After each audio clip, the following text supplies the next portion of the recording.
At sa mga gustong makakumpleto ng mga bilog na prutas para po sa medianoche, may ilang diskarte para makatipid. Lalo't inaasahang tataas po ang presyo ng mga ito sa mga susunod na araw. At nakatutok si Bernadette Reyes.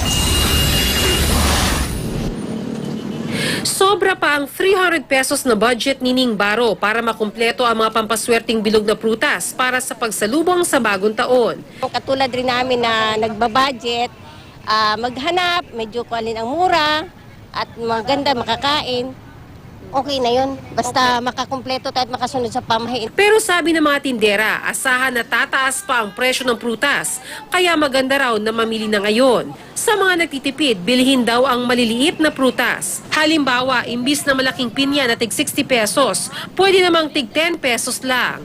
Meron ding ponka na 5 piso lang kada piraso. Mas mura ngayon kaysa 31 kasi tataas na po yung mga presyo. Magkano po ang pwedeng itaas? Sa kada kilo o kada piraso? Halimbawa, itong apple, tataas po talaga to. Itong kiyat-kiyat, tataas po. Ito mga 5 pesos lang, gano'n. Kada piraso, kada kilo? Kada balot.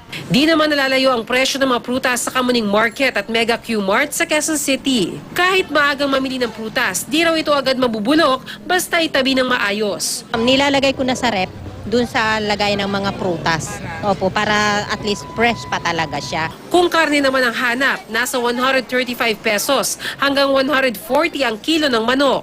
Sa Balintawak Market, ang baboy nasa 170 hanggang 180 kada kilo.